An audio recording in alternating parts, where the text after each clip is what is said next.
Hello, എന്തൊക്കെയുണ്ട് വിശേഷം? എല്ലാ അത്ലവേഴ്സിനും സുഖമാണെന്ന് വിശ്വസിക്കുന്നു. നമ്മുടെ ചാനലിൽ ഞാൻ നോർമലി സെലിബ്രിറ്റീസിനെ വരയ്ക്കുന്ന ഡ്രോയിങ്സോ പെയിൻറ്റിങ്സോ ഒന്നും പോസ്റ്റ് ചെയ്യാറില്ല. പക്ഷേ ഞാൻ പ്രാക്ടീസിൻ്റെ ഭാഗമായിട്ട് വരയ്ക്കാറുണ്ട്. പക്ഷേ ഈ ഒരു ചിത്രം എനിക്ക് പോസ്റ്റ് ചെയ്യാതിരിക്കാനായിട്ട് പറ്റുന്നില്ല. കാരണം ബേസിക്കലി ഞാനൊരു അല്ലു അർജുൻ ഫാനാണ്. ഒരുപാട് ഇഷ്ടമാണ് അല്ലു അർജുനെ. പക്ഷേ അല്ലു അർജുൻ്റെ പുതിയൊരു സിനിമ പുഷ്പ ദഗ്ഗദല്ലേ പുതിയ ഹിറ്റായിട്ട് അടിച്ചു പോകുന്നൊരു സിനിമയാണ്. സോ അദ്ദേഹത്തിൻ്റെ ആ ഒരു ക്യാരക്ടർ നമ്മൾ വരച്ചിട്ടുണ്ട്. ആ ഒരു വീഡിയോ ആണ് നിങ്ങൾ കാണാനായിട്ട് പോകുന്നത്. നമ്മുടെ ബ്രിസ്ട്രോൻ്റെ 24 skin tone colour pencil set ഉപയോഗിച്ചിട്ടാണ് ഈ ഒരു ചിത്രം വരയ്ക്കുന്നത്. അപ്പോൾ സമയം ഒട്ടും കളയാതെ വീഡിയോ കണ്ടിട്ട് നമുക്ക് തിരിച്ചു വരാം. ഇത് പുഷ്പയാണ്, Pushparaj ദഗ്ഗദല്ലേ.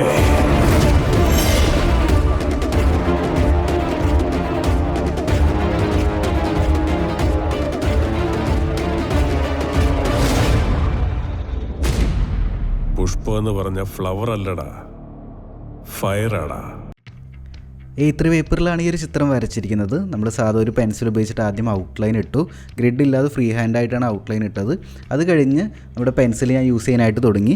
ബ്രിസ്ട്രോൻ്റെ artist grade coloured pencil skin tone സെറ്റാണ് ഇവിടെ യൂസ് ചെയ്യുന്നത്. ഞാനൊരു ഫുൾ പോർട്രേറ്റ് വരയ്ക്കാനായിട്ട് ആദ്യമായിട്ടാണ് ഈ ഒരു സ്കിൻ ടോൺ സെറ്റ് യൂസ് ചെയ്യുന്നത്. അതുകൊണ്ട് തന്നെ ഫേസിൻ്റെ ലെഫ്റ്റ് സൈഡിൽ നിന്നാണ് സ്റ്റാർട്ട് ചെയ്തത്. ആ ഒരു സൈഡിൽ കുറച്ച് കുഴപ്പങ്ങളൊക്കെ സംഭവിച്ചിട്ടുണ്ട്. ആ ഒരു സ്കിൻ ടോൺ കുറച്ചൊന്ന് യെല്ലോയിഷ് ആയി മാറിയിട്ടുണ്ട്. പിന്നീട് കുറച്ചും കൂടി ചെയ്യുന്തോറും എനിക്ക് കോൺഫിഡൻസ് ആയിട്ട് വന്നു.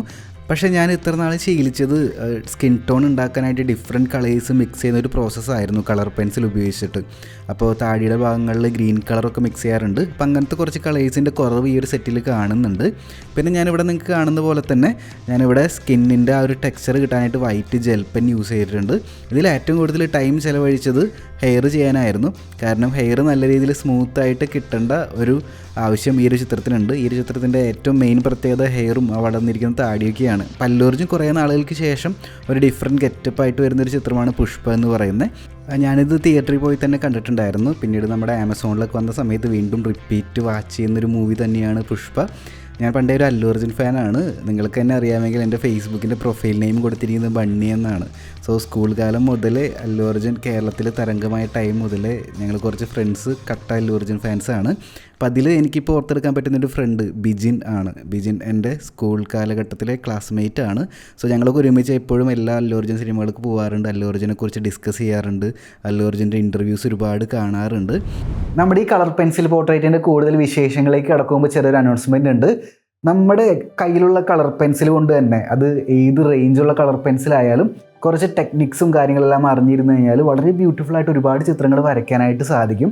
അത്തരത്തിൽ നിങ്ങളെ ഹെൽപ്പ് ചെയ്യാൻ പോകുന്ന ഒരു കോഴ്സാണ് വേൾഡ് ഓഫ് കളർ പെൻസിൽ എന്ന് പറയുന്ന കോഴ്സ്. നമ്മുടെ മൊബൈൽ ആപ്പ് വെച്ച് നടത്തുന്ന നമ്മുടെ ഓൺലൈൻ ക്ലാസ്സിൻ്റെ ഭാഗമായിട്ട് വേൾഡ് ഓഫ് കളർ പെൻസിൽ എന്ന് പറയുന്ന ഒരു കോഴ്സ് ഉണ്ട്.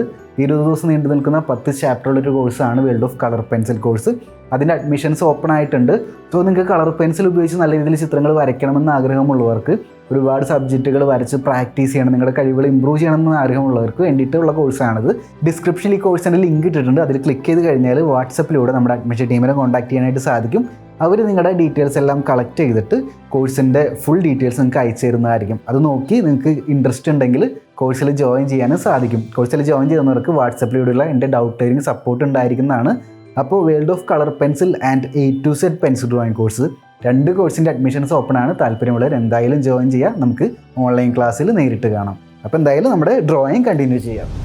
ഞാൻ പഴയ കഥയിലേക്ക് വരാം. അതിന് മുൻപായിട്ട് നമ്മുടെ കളർ പെൻസിൽ ഉപയോഗിച്ചിട്ട് റഫ് പേപ്പറിൽ കുറച്ചൊരു മീഡിയം സർഫസ് പേപ്പറിലൊക്കെ ചിത്രം വരയ്ക്കുകയാണെങ്കിൽ ചെറിയ ചെറിയ വൈറ്റ് ഡോട്ട് പോലെ കാണാറുണ്ട്. അത് പേപ്പറിൻ്റെ സർഫസാണ്. അപ്പോൾ അതിലേക്ക് കളർ ഫില്ലാവാനായിട്ട് 2-3 തവണ അതിൻ്റെ മുകളിലൂടെ പെൻസിൽ ഉപയോഗിച്ച്, അതായത് കളർ പെൻസിൽ ഉപയോഗിച്ചിട്ട് ചെയ്ത് കഴിഞ്ഞാൽ കുറച്ചും കൂടി നല്ല ഡീപ്പായിട്ട് കളർ അതിലേക്ക് ഫില്ലാവും. അപ്പോൾ ടോട്ടലി ആ ചിത്രം മൊത്തത്തിൽ കാണുന്ന സമയത്ത് കുറച്ചും കൂടി റിയലിസ്റ്റിക് ആക്കാനായിട്ട് ഈ ഒരു മെത്തേഡ് നമ്മളെ ഹെൽപ്പ് ചെയ്യും. അതുകൊണ്ട് തന്നെ ഒരുപാട് സമയമെടുത്തിട്ട് ഹെയറിൻ്റെ ഭാഗത്തും താടിയുടെ ഭാഗത്തൊക്കെ ഉള്ള ഒരുപാട് ഭാഗങ്ങളിൽ ആ വൈറ്റ് ഡോട്ടുകൾ വിട്ടിട്ടുള്ളത് നമ്മൾ പതിയെ ഫില്ല് ചെയ്തെടുക്കുകയാണ് ചെയ്തിട്ടുള്ളത്.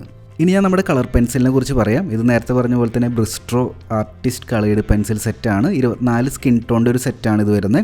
ഇതിൻ്റെ MRP റേറ്റ് വരുന്നത് 849 രൂപയാണ്. നമ്മുടെ കഴിഞ്ഞൊരു വീഡിയോയിൽ ഇതിൻ്റെ അൺബോക്സിംഗ് ഒക്കെ ചെയ്തായിരുന്നു. പക്ഷേ ഈ ഒരു പോർട്രേറ്റ് വരച്ച സമയത്ത് എനിക്ക് തോന്നിയ കുറച്ച് കാര്യങ്ങൾ ഞാൻ പറയാം. ഇത് ആക്ച്വലി നല്ല സ്മൂത്താണ് ചെയ്യാനായിട്ട്, കളേഴ്സൊക്കെ ബ്ലെൻഡ് ചെയ്യാനായിട്ട് നല്ല അടിപൊളിയായിട്ട് ബ്ലെൻഡ് ചെയ്യാനായിട്ട് സാധിക്കുന്നുണ്ട്. പക്ഷേ ലെയറിങ്, അതായത് ലൈറ്റ് കളറിൻ്റെ മുകളിൽ ഡാർക്ക് കളർ ചെയ്യണോണ്ട് കുഴപ്പമില്ല, പക്ഷേ ഡാർക്ക് കളറിൻ്റെ മുകളിൽ ലൈറ്റ് കളർ ചെയ്യുന്ന സമയത്ത് നമുക്ക് കുറച്ച് ബുദ്ധിമുട്ടുണ്ടാവുന്നുണ്ടെന്നല്ല, അത്ര എഫക്റ്റീവായിട്ട് അത് ചെയ്യാനായിട്ട് സാധിക്കുന്നില്ല. പക്ഷേ നിങ്ങൾ ഡോംസ്, ക്യാമൽ പോലുള്ള നോർമൽ കളർ പെൻസിൽ യൂസ് ചെയ്തിട്ടുള്ളവരാണെങ്കിൽ ഈ ഒരു കളർ പെൻസിൽ സെറ്റിലേക്ക് മാറുകയാണെങ്കിൽ കുറച്ചും കൂടി അടിപൊളിയായിട്ട് തോന്നും. കാരണം കുറച്ച് ഡിഫറൻസുകളുണ്ട്, നല്ല രീതിയിൽ ക്വാളിറ്റി ഡിഫറൻസ് ഉണ്ട്. പിന്നെ റേറ്റ് നോക്കുന്ന സമയത്ത് നല്ല റീസണബിൾ റേറ്റുമാണ്. പക്ഷേ ഇതിന് നമുക്ക് പ്രിസ്മ കളറോ പോളിക്രോമോസോ ആയിട്ട് കമ്പയർ ചെയ്യാനായിട്ട് സാധിക്കില്ല. അത് ലെയറിങ്ങിൽ ഉണ്ടാകുന്ന ഒരു ഡിഫറൻസ് ആണുള്ളത്. പക്ഷേ പ്രിസ്മ കളറിൻ്റെ പോളിക്രോമോസിൻ്റെ റേറ്റ് വെച്ച് നോക്കുകയാണെങ്കിൽ ഇത് ഒരുവിധം നല്ല ചീപ്പ് കളർ പെൻസിൽ സെറ്റ് തന്നെയാണെന്ന് പറയേണ്ടി വരും. കളേഴ്സ് എല്ലാം നല്ല ബ്രൈറ്റാണ്, നല്ല ഡെപ്തുള്ള കളേഴ്സാണ്, നിങ്ങൾക്ക് ഇവിടെ കാണാൻ സാധിക്കുന്നുണ്ടല്ലോ. ചിത്രം വരച്ച് കുറച്ച് കഴിഞ്ഞപ്പോഴേക്കും ഞാൻ എൻ്റെ കളറിങ് മെത്തേഡൊന്ന് മാറ്റി പിടിച്ചിട്ടുണ്ട്. ഞാൻ ആദ്യം ലൈറ്റ് കളറിൽ നിന്നും ഡാർക്ക് കളറിലേക്ക് പോകുന്ന രീതിയായിരുന്നു സ്വീകരിച്ചിട്ടുള്ളത്. പിന്നെ ഞാൻ ചെയ്ത് കുറച്ചിങ്ങോട്ട് വന്ന സമയത്ത്, അത് കൈയുടെ ഭാഗങ്ങളിലേക്കൊക്കെ വന്ന സമയത്ത് പിന്നീട് ഞാൻ ചെയ്തത് ആദ്യം ഡാർക്ക് കളർ അപ്ലൈ ചെയ്യുക എന്നുള്ളതായിരുന്നു. പിന്നീട് ഏറ്റവും ലാസ്റ്റ് ലൈറ്റ് കളർ അപ്ലൈ ചെയ്യുക എന്നുള്ളതായിരുന്നു. അതായത് ഒരു പോർട്രേറ്റിൽ നിന്ന് പല രീതിയിലുള്ള മെത്തേഡുകൾ നമ്മൾ യൂസ് ചെയ്യുന്നുണ്ട്. അപ്പോൾ നിങ്ങളുടെ ഇഷ്ടത്തിനനുസരിച്ച് ഓരോ മെത്തേഡ് നമുക്ക് ചൂസ് ചെയ്യാനായിട്ട് സാധിക്കും. ഇതിൽ ഏറ്റവും കൂടുതൽ എന്നെ അലട്ടിയിരുന്നൊരു കാര്യം ആ ഒരു ഫേസ് കട്ട് മെയിൻറ്റെയിൻ ചെയ്യുക എന്നുള്ളതായിരുന്നു. സോ അത് ആ ഒരു താടിയുടെ ഭാഗങ്ങളൊക്കെ വരയ്ക്കുന്ന സമയത്ത് നല്ല രീതിയിൽ സമയം എടുത്തിട്ട് തന്നെയാണ് വരച്ചിട്ടുള്ളത്.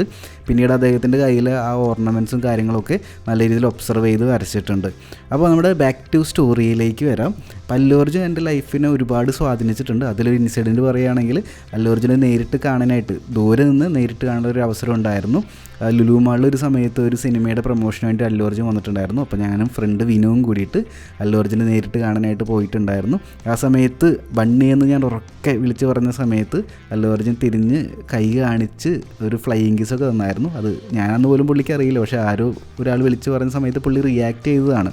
നമ്മുടെ ഫാൻസിനെ ഇത്രയധികം സ്നേഹിക്കുന്ന ഒരു നടനാണെന്ന് അതിൽ നിന്ന് എനിക്ക് മനസ്സിലായി.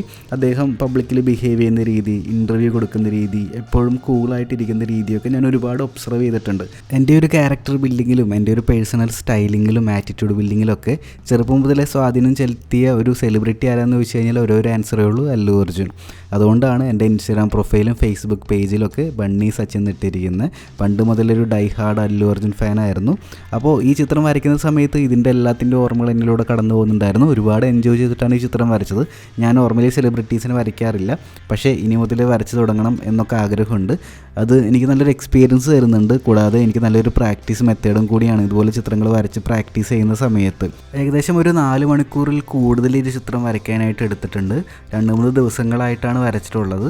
കാരണം ഈ ഷർട്ടിൻ്റെ ഭാഗങ്ങളൊക്കെ വന്ന സമയത്ത് വീണ്ടും ഡിഫറെൻറ്റ് കളേഴ്സ് യൂസ് ചെയ്യുന്ന സമയത്ത് ചെറുതായിട്ടൊന്ന് ബോറടിക്കുന്നുണ്ടായിരുന്നു. കാരണം അത് ഒരു 3-4 കളറേ ഉള്ളൂ, പക്ഷെ അത് വീണ്ടും ചുളികളൊക്കെ നോക്കി ചെയ്യണം. അപ്പോൾ എനിക്ക് ആ ഫേസ് വരച്ച് കഴിഞ്ഞപ്പോഴേ എൻ്റെ ആ ഒരു ത്രില്ല് കുറച്ചൊന്ന് കുറഞ്ഞിട്ടുണ്ടായിരുന്നു. അതുകൊണ്ട് തന്നെ ലാസ്റ്റിലേക്ക് വന്ന സമയത്ത് പതിയെയാണ് ഞാനൊരു ചിത്രം കംപ്ലീറ്റ് ആക്കിയിട്ടുള്ളത്. എനിക്ക് തോന്നുന്നു ഈ ഒരു ഡ്രസ്സിൻ്റെ റൈറ്റിലെ പോർഷൻ വരച്ച ആ ഒരു ടൈം ഉണ്ടല്ലോ, അത് കുറച്ചും കൂടി കൂടുതൽ എടുത്തിരുന്നെങ്കിൽ കുറേ കൂടി റിയലിസ്റ്റിക് ആയിട്ട് എനിക്ക് വരയ്ക്കാമായിരുന്നു. സോ നമ്മൾ ഓരോ ചിത്രം വരയ്ക്കുമ്പോഴും നമ്മൾ അതിൽ എന്തൊക്കെ ബെസ്റ്റ് ചെയ്തു എന്നുള്ളതിൻ്റെ ഒപ്പം തന്നെ എന്തൊക്കെ ഇമ്പ്രൂവ്മെൻറ്റ്സ് നമുക്ക് ചെയ്യാനുണ്ട് എന്ന് ആ ചിത്രം വരയ്ക്കുമ്പോൾ തന്നെ നമുക്ക് മനസ്സിലാക്കാൻ പറ്റിക്കഴിഞ്ഞാൽ നെക്സ്റ്റ് ടൈം ഇതുപോലെ ഓരോ ചിത്രങ്ങൾ വരയ്ക്കുമ്പോഴും നമുക്ക് ഇമ്പ്രൂവ് ചെയ്യാനായിട്ട് സാധിക്കും. മുൻപ് വരച്ചതിനേക്കാളും നെക്സ്റ്റ് ടൈം ഓരോ ചിത്രങ്ങൾ വരയ്ക്കുമ്പോഴും നമുക്ക് ബെറ്ററാക്കി കൊണ്ടുവരാനും പുതിയ കാര്യങ്ങൾ മനസ്സിലാക്കാനും പഠിക്കാനും സാധിക്കുമ്പോഴാണ് നമ്മുടെ സ്കില്ല് നെക്സ്റ്റ് ലെവലിലേക്ക് ഉയർന്നു വരുന്നത്.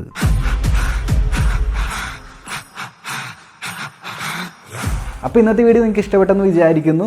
ഇനി ഇതുപോലെ കൂടുതൽ പോർട്രേറ്റുകളും കൂടുതൽ ചിത്രങ്ങളും കൂടുതൽ പെയിൻറ്റിങ്സും ഒക്കെ ആയിട്ട് നമ്മുടെ ചാനലിൽ നമുക്ക് വീണ്ടും കാണാം. വീഡിയോ ഇഷ്ടപ്പെട്ടാൽ ചാനൽ സബ്സ്ക്രൈബ് ചെയ്യുക, ലൈക്ക് ചെയ്യുക, കമൻറ്റ് ചെയ്യുക, ഷെയർ ചെയ്യുക. അടുത്ത ദിവസം മറ്റൊരു വീഡിയോ ആയിട്ട് നമുക്ക് വീണ്ടും കാണാം. എല്ലാവർക്കും നല്ലൊരു ദിനം ആശംസിക്കുന്നു. ബൈ.